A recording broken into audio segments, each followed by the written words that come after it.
Christ of the New Testament. Is this him? Oh, I forgot to answer the question. The man asked me, he did say, what is his name and what is his son's name? Let's go to the book of Proverbs, the 30th chapter, and then we're going to answer this last question that was asked, because I'm quite sure he was talking about the 30th chapter of Proverbs. Because a question is being asked, and this chapter is so great and so wonderful that we don't want to run through it for people to say, oh man, they didn't spend enough time on it. Let's read it. It started off in Isaiah 53:1. It's, who has believed our report? What report? There was nothing ever reported that someone was going to be born to die for the sins of the world.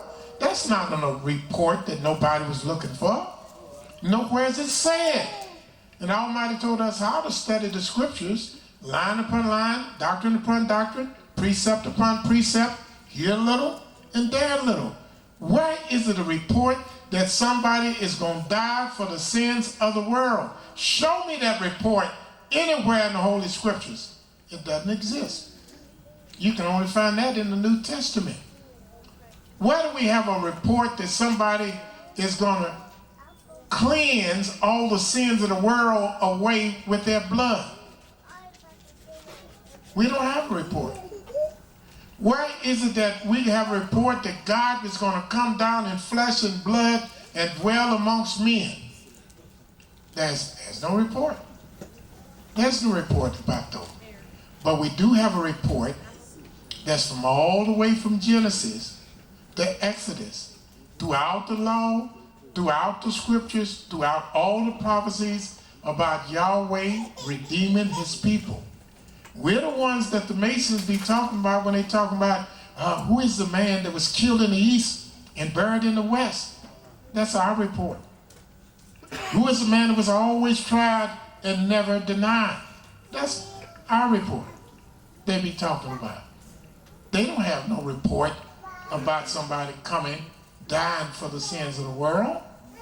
As a matter of fact, the law says a man cannot die for another man's sin.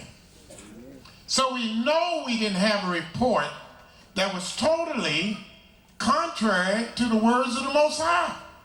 We know we didn't have a report that would totally contradict what Yahweh said. There's no report that exists because the law says nobody can die for another man's sin. And where do we find that at? We go, one place we go, Deuteronomy 24.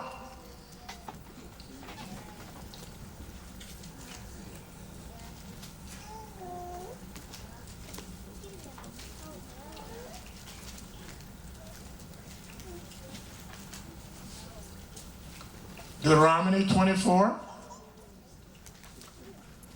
What does it say in verse 16? The fathers shall not be put to death for the children. The fathers shall not be put to death for the children. Yes, sir. Neither shall the children be put to death for the fathers. Neither shall the children be put to death for the fathers. Every man. How many men? Every man shall be put to death. Shall be put to death for his own sins. For his own sins. That means no man can die for another man's sin. That means the Most High is making you all accountable. He's doing something that President Obama didn't do for the rich bankers when he gave them all those billions of dollars. There was no transparency. There was no accountability.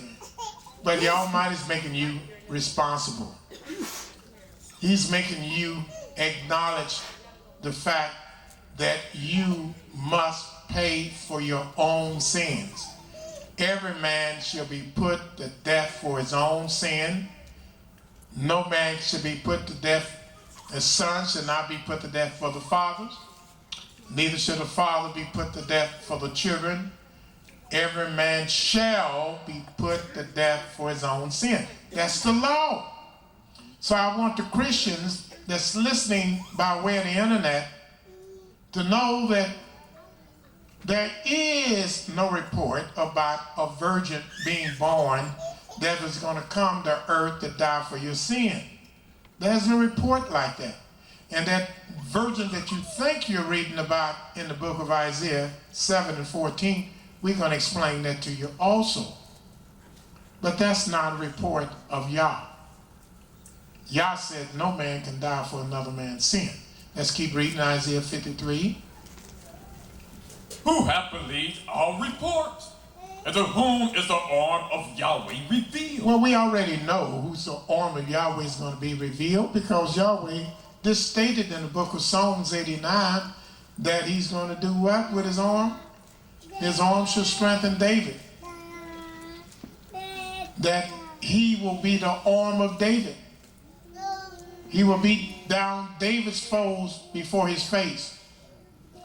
So the Almighty let you know who his arm is. He speaks of his arm being the might of Israel, and his arm being the might of King David. What does verse 2 says? For he shall grow up before him as a tender plant. He said he shall go up before him as a tender plant. And as a root out of a dry ground. And as a root out of a dry ground. He hath no form nor comeliness. And when we shall see him, there is no beauty that we should desire him. Who did Yahweh says he took all the beauty away from? Who did Yahweh said he took all of his beauty and made him stink? And made the other nations just laugh at him? And took his women and took the hair off their head. Who did he say he did? Who is this that Yahweh said he removed their beauty from them? Well, if you want to know, we just have to go to Isaiah the 3rd chapter. And let's see who Yahweh said he would remove their beauty. He would take away their beauty.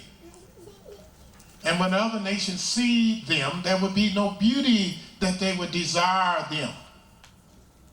Let's see who this is speaking of. We're in Isaiah the 3rd chapter. What verse do we want to start at? Verse 16. Let's go at verse 16.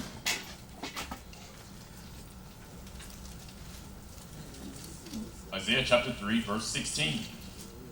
Moreover, Yahweh saith, because the daughters of Zion are haughty, and walk with stretched forth necks, and wanting eyes, walking and missing as they go, and making a tinkling with their feet.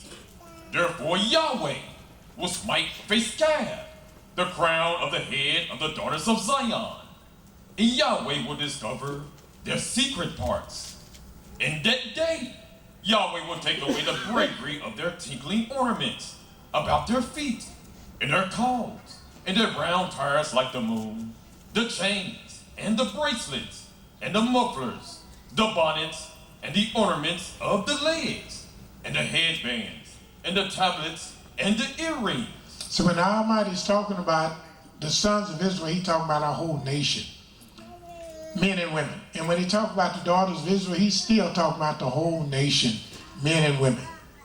The rings, and the nose jewels, the changeable suits of apparel, and the mantles, and the wimples, and the crisping pins, the glasses, and the fine linen, and the hoods, and the veils. And it shall come to pass that instead of sweet smell, there shall be stink, and instead of a girdle, a rent, and instead of well-set hair, baldness, and instead of a stomacher, a girding of sackcloth, and burning instead of beauty. Thy men shall fall by the sword, and thy mighty in the war, and her gates shall lament and mourn, and she being desolate shall sit